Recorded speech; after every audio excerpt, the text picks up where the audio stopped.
Welcome to the third dimension. The United Nations top court ruled last month that Israel must immediately stop its military operations in the southern Gaza city of Rafah. The case was brought to the International Court of Justice, the ICJ, by South Africa, which accused Israel of carrying out genocide against Palestinians in the Gaza Strip. The ruling also called for Israel to open the Rafah crossing with Egypt for unhindered provision of urgently needed basic services and humanitarian aid. Israel has strongly denied the allegation and said it would ignore any order to halt its operation. According to experts, the ruling from the International Court of Justice is a major condemnation of how Israel has conducted its war, but enforcement of the ruling is another question. Without a police force of its own, the International Court is limited in its ability to carry out its orders. To impact this topic, joins me Diana Buttu. Diana is a Palestinian-Canadian lawyer specializing in negotiations, international law and international human rights law. She is a former advisor to the negotiating team of the Palestine Liberation Organization.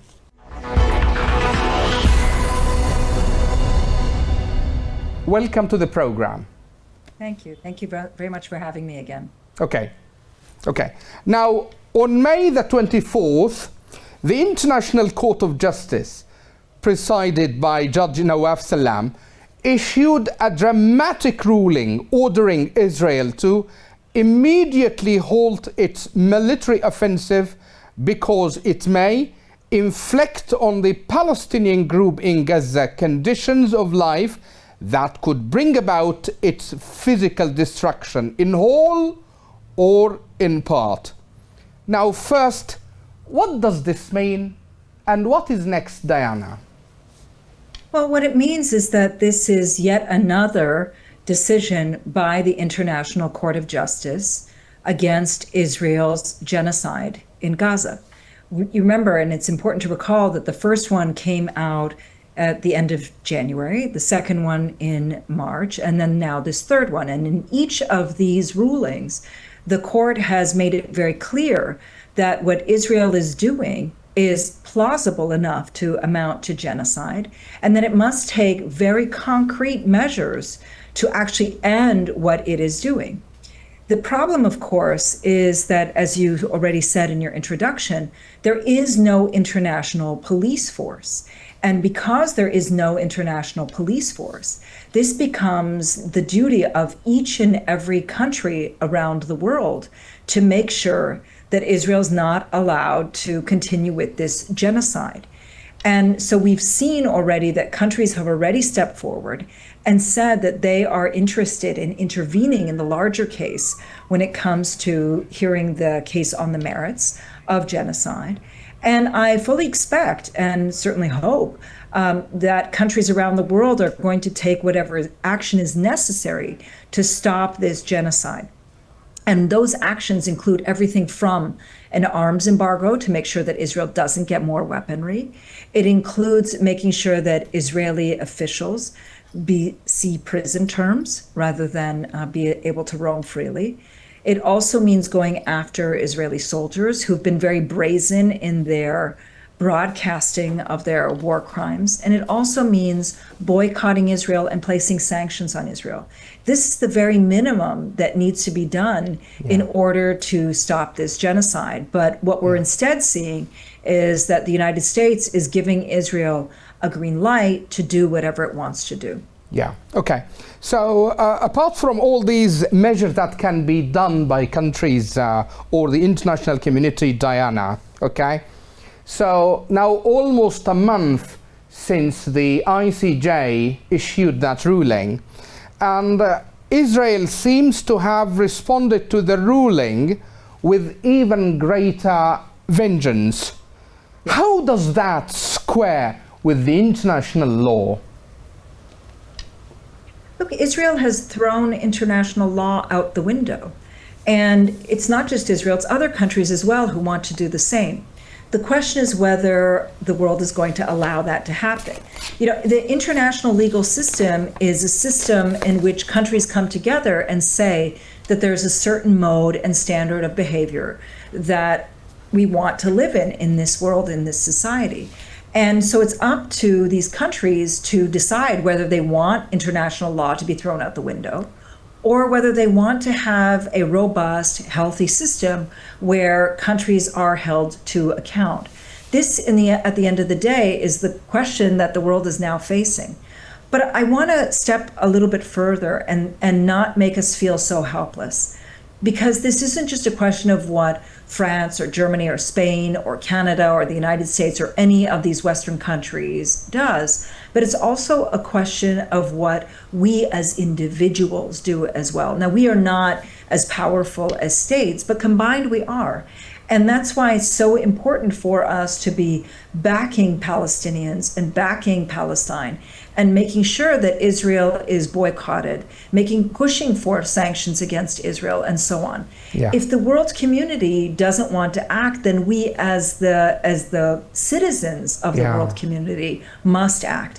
And I want to be clear in saying something. Today is the day that, today being the 25th of June, yes, is the day that Israel is required to submit its response outlining what actions it took to the in ruling. Response to this ruling. Yes. And I fully expect that this is going to be a blank sheet of paper because they have done nothing positive. They've only done, as you've made it very clear, negative, including the killing, the massacre that they perpetrated on June the 8th in Sderot refugee camp, yes, where more than 274 Palestinians were killed that we know of. Yeah. So it's really a question of what we, being the international community, we being the citizens, want to do to hold Israel to account. Okay, interesting, Diana. Okay, if we come back to the ruling again, Diana, okay, the ruling also called for Israel to open the Rafah crossing with Egypt for unhindered provision of urgently needed basic services and humanitarian aid. Yeah. This goes in line with Article 55 and 56 of the Fourth Geneva Convention mandate that the occupying force has the duty of ensuring that food and medical supplies of the population. Now, by cutting off almost all areas of access into Rafah and the rest of Gaza, the Israeli government, my question is, the Israeli government, Diana, seems to be doing none of that, doesn't it? Absolutely. In fact, it's the opposite. It's not only doing nothing, it's making conditions even worse. For example, what Israel is allowing in and not allowing in is enough to make your hair stand on end. For example, Israel's not allowing basic medicines such as anesthesias, such as painkillers, such as cancer medication, such as equipment that's needed for dialysis. All of that is not allowed.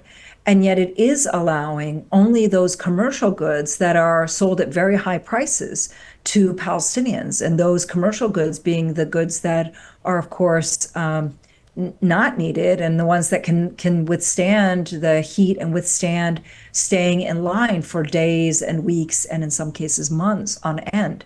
Yeah. And so what Israel is doing is it's not only not allowing in the much needed humanitarian supplies, but it's barring and actively going after those trucks that are allowed in. For example, we see almost daily at the Rafah border crossing on the Israeli side that Israeli protesters have stopped trucks, they've beaten up truck drivers, they've taken the much needed aid, they've thrown it in the garbage. They set up parties as in front of the trucks so that the aid can't get through. This is all a question of what the Israeli government wants to do. Yeah. Now, once again, it's important to keep in mind that genocide doesn't just mean wiping out a population. This is what the common misperception is. It means trying to make life where it's unlivable in whole or in part. And what they've done is very clear in making it unlivable in whole or in part, and to try to get rid of this, the population being the population of Palestinians in Gaza. Okay. Now, if we move to take some U.S. reactions to the ruling, Diana, and let me bring here David Friedman, a former U.S. ambassador to Israel. He called the ICJ a kangaroo court that makes its decision on political bias. Another reaction from Senator Lindsey Graham, he told the ICJ to go to hell over the ruling. The question is, how would you perceive such reactions from US officials or even observers? It's actually gone even further than that, Hassan. We've seen, so first let's talk about the court. The court is a court that consists of a number of internationally respected jurists. And the former president of the court was actually with a representative from the United States who she used to work for at the State Department. So the idea that this is somehow a political court is silly. But what the United States has done is taken this one step further. They've actually now passed law. They're trying to push for a law to be passed to punish any individual who wants to work with the court to hold Israel to account. So you can imagine that it's not just the question of issuing a statement, as Lindsey Graham has done, but they've gone through the entire process in the Congress in order to try to pass a piece of legislation to hold anybody accountable, to criminalize anybody who wants to hold Israel accountable. And so you can see the depths to which they want to go. Now, here's the important part. When they were trying to pass this bill, and it's gone through already through the House, one of the things that they said is that today it's Israel, tomorrow it's going to be us. And that is probably the most honest statement that we've heard, which is that they know that the United States is next, because the United States has not only been diplomatically supporting Israel, but they've been the ones who've supplied the vast majority of the weaponry and the bombs that have been used to bomb Gaza. 3 times the amount of weaponry that was dropped on Hiroshima during the Second World War has now been dropped on the tiny little Gaza Strip. Yeah. Okay. So talking about US, this brings us to talk about Biden's 3-phase ceasefire proposal, Diana. First, my question is it an American or an Israeli proposal? Yeah, it's a good question. And I think at the end of the day, it's probably it's probably an American proposal. We have yet to hear the Israelis definitively accept this proposal. They said they would work with it, but we have yet to hear them definitively accept it.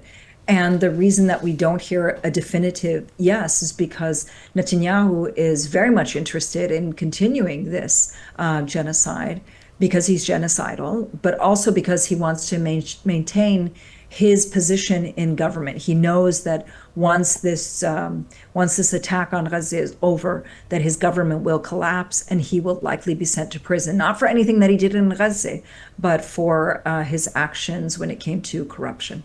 Okay. Now, being a former advisor to the negotiating team of the PLO, Diana, let me ask you straight away, looking at the deal itself, is it a good deal?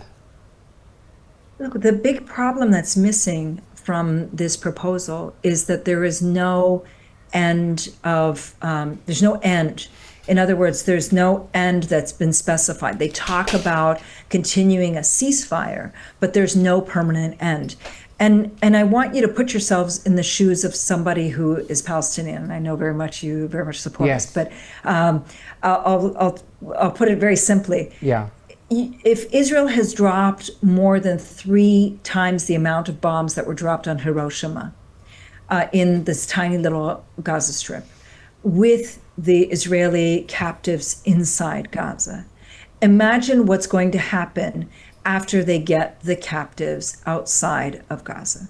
They will entirely flatten it. And this is why Hamas, and it's not just Hamas, all of the resistance movements have come forward and said that they would be willing to accept this type of a proposal, provided that that they see a definitive end to the war. Not that Israel gets to go in and bomb as it has over the course of the past 56 years. Okay. Again, in the same context of negotiations, do you think mediators can push more for this, Diana? Yes, I do think. I think it's become clear that this is a U.S. proposal. And I think that the reason that the U.S. is putting this forward is because there is an election that's about to happen in the United States in the next 4 months. Yeah. And because there's an election that's about to happen, they don't want to be, quote unquote, distracted. And they want to gain back a lot of the votes that they have lost and support that they have lost because they have supported this genocide. So the U.S. wants to see an end to this. There is a simple way to end this. Yeah. All that they can do is have Biden pick up the phone and tell Netanyahu to end this. He's not willing to go that far yet. And so is there a way? Yes, you can pick up the phone. Another thing that they can do is stop the weapons shipments to Israel. A third thing that they can do is they can end Israel's diplomatic support. There's a number of ways that this can be ended, but it requires the U.S. to actually take action that it doesn't want to take because it's very much complicit in this genocide. Yeah. We heard him, Netanyahu, 2 days ago, Diana, talking about declaring victory in Gaza. What kind of victory he's talking about? There is no victory. There is no victory in Gaza. Let's look at it from the perspective of Netanyahu and the Israelis. They went into this saying that they had three stated goals. Yeah. One was to release the captives, 2 was to finish Hamas, and 3 was to make sure that something like there would be no other resistance like there was on October the 7th. If you look at on all 3 levels and beyond, Israel has failed. On the first level, they haven't been able to release any of the captives, with the exception of 4 that it took them to massacre 274 people. Yeah. They've only been able to do so through a ceasefire. Second, they still, after 260 days, do not see an end to the resistance. There's no white flag that has been waved. Yeah. And third is, even in areas where they have pulled out, we still see that the resistance is continuing, such as in the north. Yes. But then there's also another level. Israel doesn't have the level of support that it once had. We see countries around the world who've turned against Israel and saying that this is now genocide. Yeah. We see that public support for Israel has dropped significantly. More and more people are now speaking about boycotting Israel. And so on and so on. So on every measure, whether it's militarily, media, or even diplomatically, Israel has lost, and they know it. Which is why they are so brutal in Gaza, and which is why they have been so brutal against the Palestinian hostages that they have taken. There's over 9,000 of them, with daily accounts of torture coming out from these prisons. Yeah. Not only this, Diana, we have even seen countries recognizing the Palestinian state, which is, as you have put it, a significant step. Yes, and we've also seen that countries are now talking about ending weapons sales to Israel. We've already seen it happen. Yeah. So on each and every level, Israel has lost. There is no victory. But what he's trying to do is he's trying to save face so that he can then move to attack Lebanon in the north. Okay. This brings us to the end of this interview, Diana. Thank you so much for talking to Yemen Today TV, and thank you for your time and insight. Thank you for having me again. Thank you. That's all for this time. See you next week with a new edition of The Third Dimension.